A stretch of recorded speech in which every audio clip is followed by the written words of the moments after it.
안녕하세요 여러분. 혹시 거울 보다가 내 치아 왜 이렇게 누래졌지? 하고 놀라신 적 있으신가요? 오늘은 많은 분들이 관심 있는 치아 미백에 대해 알아보겠습니다. 도대체 왜 치아가 누렇게 되는지, 미백은 어떻게 하는지, 또 안전한 건지 깔끔하게 정리해 드릴게요. 1. 치아는 왜 누렇게 될까? 치아색이 변하는 이유는 크게 두 가지예요. 첫 번째, 외인성 변색. 쉽게 말하면 겉에 묻어서 생기는 착색이에요. 커피, 차, 와인, 카레, 담배, 심지어 구강청결제인 클로르헥시딘까지 이런 음식이나 생활 습관 때문에 치아 표면이 노랗게 갈색으로 변색될 수 있어요. 두 번째, 내인성 변색. 치아 속 구조 자체가 변색되는 경우예요. 대표적으로는 테트라사이클린 항생제를 임산부나 어린이가 복용하면 치아가 회색, 갈색으로 착색되는 테트라사이클린 치아 변색이 나타납니다. 굴소를 과다하게 섭취해도 얼룩덜룩한 흰색, 갈색 반점과 함께 표면 결손이 나타납니다. 외상을 받았거나 충치가 있거나 신경치료를 받은 다음에도 치아가 검게 변색이 돼요. 치아가 노화가 진행되면 겉범낭질이 얇아지고 속 상아질색이 비쳐서 노랗게 보이기도 합니다. 즉, 변색 원인을 알고 접근해야 효과적인 미백이 가능해요. 2. 치아 미백의 원리. 자, 그럼 치아가 어떻게 하얘지는 걸까? 치아 미백의 핵심은 바로 과산화수소나 카바마이드 퍼옥사이드라는 약재입니다. 첫 번째, 화학 반응. 미백제가 치아에 닿으면 산소가 포함된 활성 라디칼이 생겨요. 이 라디칼들이 치아 속의 유기물 색소와 반응해서 긴 색소 분자를 잘게 쪼개버립니다. 색소가 잘게 쪼개지면 빛을 반사하는 방식이 달라져서 치아가 더 밝고 하얗게 보이는 거예요. 두 번째, 겉만 하얘지는 게 아님. 단순히 표면 때를 벗겨내는 게 아니라 범낭질의 미세한 틈을 타고 들어가서 상아질에 남아있는 색소까지 분해할 수 있습니다. 그래서 일반적인 세정이나 연마로는 해결 안 되는 내인성 변색도 어느 정도 개선이 가능한 거죠. 세 번째, 농도와 시간의 관계. 고농도의 약재를 짧게 쓸 수도 있고 저농도의 약재를 오래 쓸 수도 있습니다. 둘 다 최종 효과는 비슷하지만 고농도는 빠르게 효과가 나타나는 대신 치아 시림이나 잇몸 자극의 위험도 증가해요. 3. 치아 미백의 종류. 치아 미백은 방법이 다양합니다. 크게 4가지로 볼 수 있어요. 첫 번째, 자가 미백. 치과에서 맞춤 트레이를 만들어주고 집에서 젤을 넣고 착용하는 방법이에요. 주로 카바마이드 퍼옥사이드 10% 같은 비교적 낮은 농도의 약재를 사용해요. 장점은 집에서 편하게 꾸준히 하면 효과 좋아요. 단점은 하루 30분에서 2시간씩 2주 이상 꾸준히 해야 하는데 환자의 협조도나 여건이 부족하면 효과가 떨어져요. 시린 증상이 60에서 70% 정도에서 나타나기도 해요. 두 번째, 전문가 미백. 치과에서 고농도의 과산화수소를 쓰고 빛이나 레이저를 이용하기도 해요. 장점은 효과가 빠르고 즉시 나타난다는 점이에요. 치과에서 직접 진행하니 안전하고 편리하게 관리할 수도 있어요. 단점은 자가 미백보다 비용이 높고 고농도 약재로 인해 잇몸 화상이나 시린 증상이 발생 가능하다는 점이에요. 세 번째, 일반 시중 제품. 약국이나 온라인에서 파는 미백 치약, 미백 스트립 같은 거예요. 보통 3% 내외 과산화수소 성분이라 치과용보다 약해요.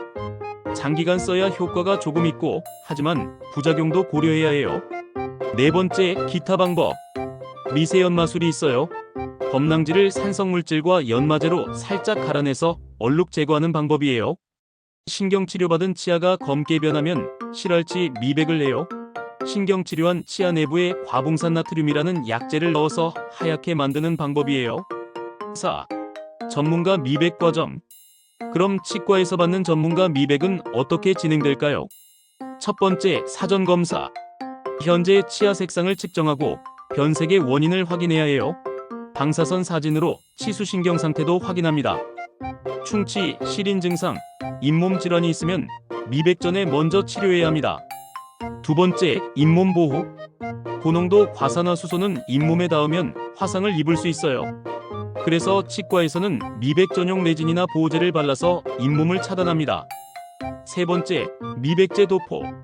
15에서 38% 과산화수소 젤을 치아에 바릅니다.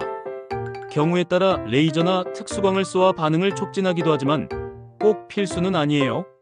네 번째, 작용 시간. 보통 15분 3회 반복하거나 20분 2회 반복하기도 해요. 환자의 치아 상태에 따라 1회 방문으로 끝내거나 2에서 3회 내원할 수도 있습니다. 다섯 번째, 마무리 및 평가. 약재를 제거하고 치아색이 얼마나 개선되었는지 비교합니다. 필요하다면 집에서 추가로 하는 자가 미백을 병행하기도 해요. 즉, 전문가 미백은 빠른 효과 치과 의사 관리라는 장점이 있지만 비용이 자가 미백보다 높고 치아 시림, 잇몸 화상 가능성도 있다는 점이 단점입니다. 5. 치아 미백의 부작용과 안전성. 많은 분들이 걱정하는 부분이 바로 안전한가요? 일 텐데요. 첫 번째, 가장 흔한 부작용. 치아가 시린 증상이나 과민증이에요. 대부분 일시적이고 며칠 또는 몇 주 내에 회복이 돼요. 잇몸 화상이나 점막 자극이 있을 수 있어요. 미백 약재가 닿으면 하얗게 변하는 화학 화상이 생길 수 있어요. 기존 치아가 수복물레진, 크라운 등과 색이 안 맞을 수 있어요. 두 번째, 치아 자체에 미치는 영향. 범낭질 표면에 미세한 변화는 있지만 보통 타액의 재광화 작용으로 회복이 일어나요. 장기간 고농도 사용 시는 미세한 무기질의 손실이 가능해요. 따라서 전문가의 지도가 필요해요. 세 번째, 전신 안전성. 미백 약재가 몸에 해롭지 않나요? 현재까지 연구에 따르면 치과에서 쓰는 양은 발암성이나 전신 독성을 유발할 정도는 아닙니다.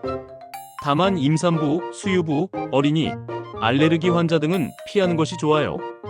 6. 미백 시 꼭 지켜야 할 점. 미백 전에는 반드시 치과에서 변색 원인에 대해 진단을 받아야 해요. 임산부, 수유 중인 여성, 심한 충치 혹은 치주질환 또는 치아 과민증 환자는 피해야 합니다. 미백 후 24시간은 착색 음식, 커피, 흡연 피해야 해요. 미백 도중 시린 증상이 생기면 잠시 중단하고 치과 의사와 상담하세요. 수복물이 있는 경우 색이 안 맞을 수 있으니 추후 교체를 고려해야 해요. 정리하면 치아 미백은 적절히만 사용하면 안전하고 효과적인 방법이에요. 하지만 무턱대고 인터넷 제품만 쓰면 효과는 약하고 부작용 위험은 커집니다.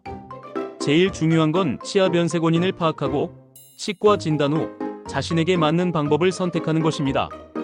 여러분, 오늘 영상 보시고 치아 건강 지키면서 환한 미소 되찾으시길 바랄게요. 그럼 다음 시간에 또 만나요. 지금까지 테이오럴 서절이었습니다. 감사합니다.